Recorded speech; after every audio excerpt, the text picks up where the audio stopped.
आपका 2 लाख रुपया सैलरी मिल रहा है, 3 लाख रुपया एगो मंत्री को, उनका पेंशन कटिए, उनका पैसा कटिए। जिस देश का सेना सुरक्षित नहीं है, जिस देश का युवा सुरक्षित नहीं, वो देश क्या भाड़ में जाएगा?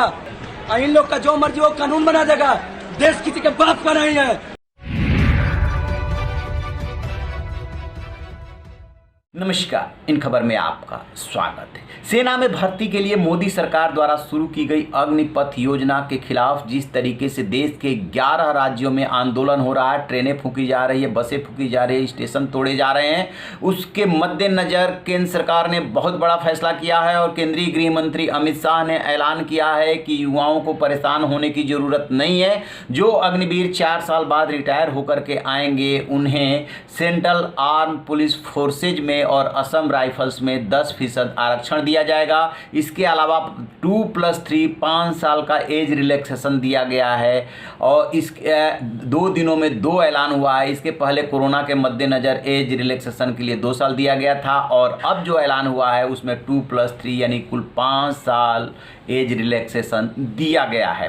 दरअसल हुआ क्या कि जैसे ही मंगलवार को केंद्र सरकार ने इस योजना का ऐलान किया, रक्षा मंत्री राजनाथ सिंह ने ऐलान किया, उसके बाद से युवा भड़क गए।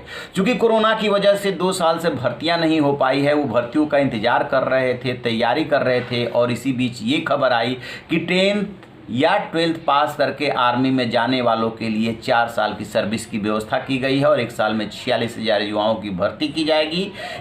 इसे अग्निपथ योजना नाम दिया गया है और जो इसमें भर्ती होंगे जवान उन्हें अग्निवीर कहा जाएगा। वैसे ही युवा भड़क गए कि क्या वो 21 से 25 साल की उम्र में 2 बार बेरोजगार होंगे, क्योंकि इसकी जो उम्र सीमा रखी गई वो 17.5 साल से 21 साल के बीच में भर्ती होंगे, 4 साल बाद रिटायर होकर आ जाएंगे। तो उनकी सबसे बड़ी चिंता यही है कि 24-25 साल में वो दोबारा बेरोजगार हो जाएंगे। केंद्र सरकार का कहना है कि सेना को जवान बनाना है, सेना को अत्याधुनिक बनाना है, उसके मद्देनजर ये फैसला लिया गया है और इसमें युवाओं के हित का ध्यान रखा गया है। जब वो युवा 22 साल, 23 साल, 24 साल, 25 साल जितने में भी रिटायर होकर के आएगा, उसके बाद उसके पास जो है 11,72,000 रुपये होंगे जो रिटायरमेंट में मिलेंगे और उधर जो अपनी सेवा के दौरान उसने कमाया होगा उसमें चूँकि खाना पीना रहना सब फ्री है, उसकी बचत होगी। तो 22-23 लाख लेकर के युवा आएगा। उसके बाद उत्तर प्रदेश सरकार, मध्य प्रदेश सरकार, हरियाणा सरकार ने कहा कि हम अपने यहाँ पुलिस भर्ती में वरीयता देंगे और अब केंद्र सरकार ने ऐलान किया है कि हम जो है सेंट्रल आर्म पुलिस फोर्सेज में और असम राइफल्स में अग्निवीरों के लिए 10% आरक्षण देंगे। ये यानी कि 10% सीटें सिर्फ उन्हीं के लिए होगी।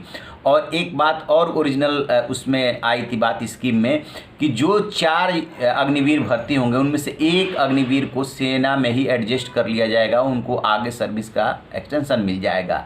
तो इस तरीके से 25% वो और 10% ये 35% का ये ऐलान लेकर के केंद्र सरकार आई है। और भी केंद्र सरकार का कहना है कि बहुत सारी ऐसी स्कीम्स आएंगी जिसमें अग्निवीरों को वरीयता दी जाएगी। सबसे बड़ा सवाल ये है कि क्या इसके बाद युवा जो देश भर में तोड़ फोड़ पे उतारू हैं, हिंसा हो रही है, ये इस ऐलान से मान जाएंगे? उन्हें ये बात समझ में आएगी कि ये उनके हित में है? क्योंकि इसमें क्या है कि इसके पहले अग्निपथ योजना के पहले मोदी सरकार ने ये ऐलान किया था कि अगले 1.5 साल में वो 10 लाख नौकरियां देगी और उसी से इसको जोड़ा जा रहा है। 2 साल से सेना की भर्ती बंद थी, अब भर्ती शुरू होगी तो सबसे पहले अग्निवीर भर्ती किए जाएंगे, लेकिन जवानों को ये मंजूर नहीं था।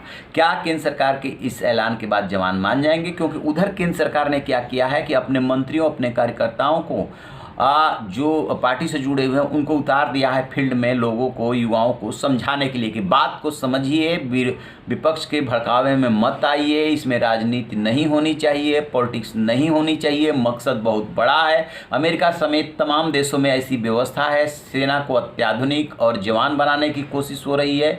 2 तरफ से खतरे हैं, इसके मद्देनजर फैसला लिया गया है। इधर आर्मी की तरफ से सफाई आई थी कि ऐसा मत सोचिए कि जल्दीबाजी में ये फैसला लिया गया है, इस पर 1.5 साल से काम हो रहा था, यानी कि सोच समझ करके फैसला लिया गया था। लेकिन संभवतः इस योजना को लेकर के जिस तरीके से युवाओं में संदेश जाना चाहिए था वो नहीं गया, जिसकी वजह से तोड़ फोड़ आगजनी शुरू हुई और दर्जनों ट्रेनें जला दी गई।